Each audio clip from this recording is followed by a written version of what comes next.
හැම දුකටම මුල මොකද්ද? සියලු දුකට මුල මොකද්ද? තණ්හාව.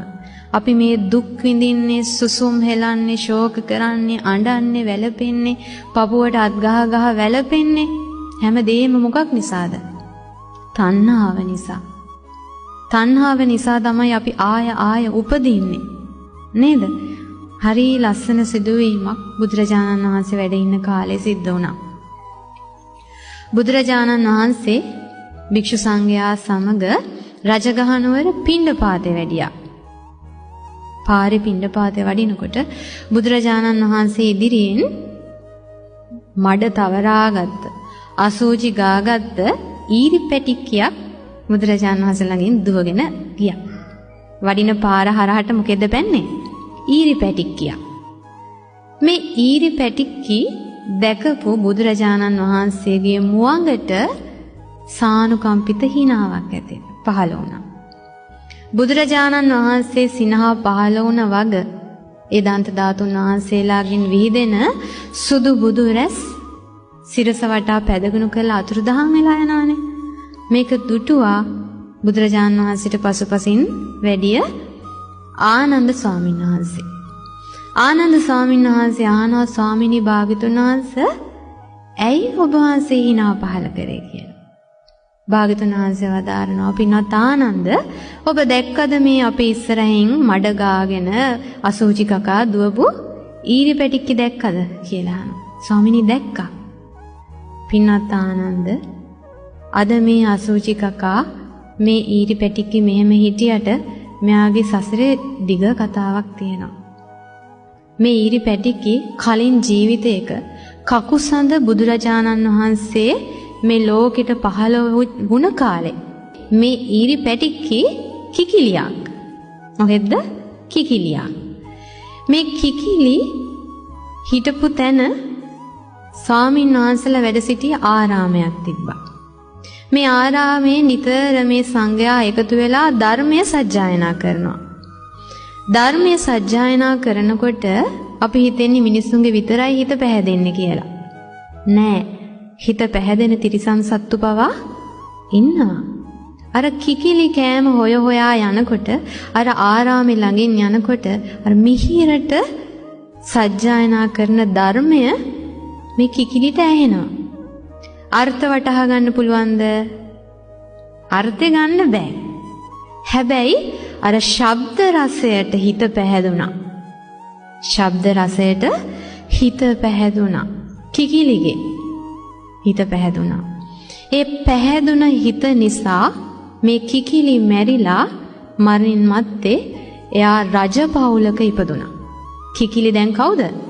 රාජකුමාරිකාවක්. අපේ සසර ගමනත් ඔහොමම තමයි. අපිත් පණුව කකා කොච්චර ඉන්න ඇතිද? කක්ක ගොඩේ වැටිලා කොච්චර දුක් විඳ ඉන්න ඇතිද නේ? දැන් එයා රාජකුමාරිකාවක්. නම උබ්බරී. මොකද නම? උබ්බරී. මේ උබ්බරී රාජකුමාරිකාව දවසක් වැසිකිළියට යනකොට වැසිකිළිය උතුරලා පණුව දඟලනවා දැක්කා.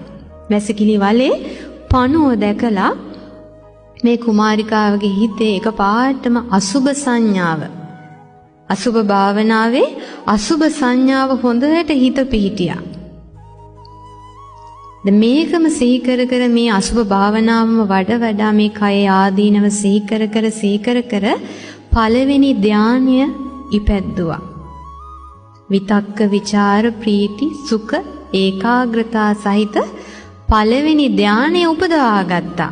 අර වැසිකිලි වල දැකලා පළවෙනි ධානය උපදවාගෙන මේ ධාන සැපෙන් පිරිහෙන්නේ නැතුව මැරුණා. ඒ කියන්නේ මැරෙන වෙලාව දක්වා ඕනම වෙලාවක යාට පළවෙනි ධානයට සමවදින්න පුළුවන්. ඒක පිරිහිලා නැහැ.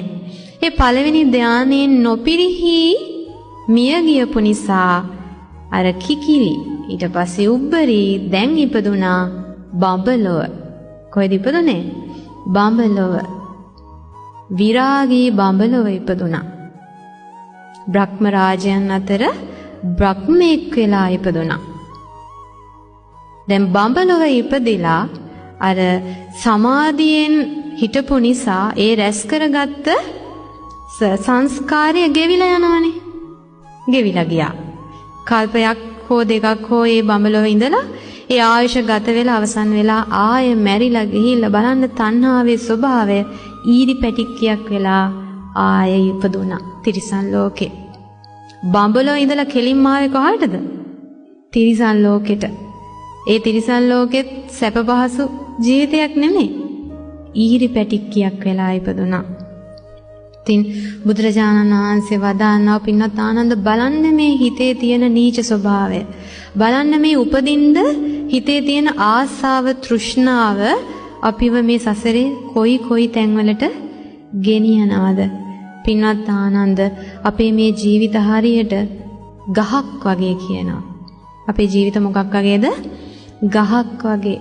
අපේ ජීවිතය නම් වූ ගහේ ඵල දුක් සහගතයි. දුක නම් වූ ඵලය අපි විඳින්නේ නැද්ද? අපි විඳිනවනේ නේද? එතකොට මේ දුකට අපි తాවකාලිකව කොච්චර විසඳුම් අපි හෙව්වත් නේද? සමහරට අපි ඇසුරු කරන පුද්ගලයන් වෙනස් කරනවා. සමහර විට ඒ දුකෙන් නිදහස් වෙන්න අපි ඉන්න තැන වෙනස් කරනවා. ඉන්න රට වෙනස් කරනවා. නේ? විවිධ දේවල් රැකියාව වෙනස් කරනවා. විවිධ දේවල් කරනවා. හැබැයි දුකට හේතුව මුල ප්‍රහාණය කළ නැති තාක්කල් අපි පැලැස්තර ඇල්ලුවට ආය අපිට ඒ දුකම මුණ ගැහෙනවා.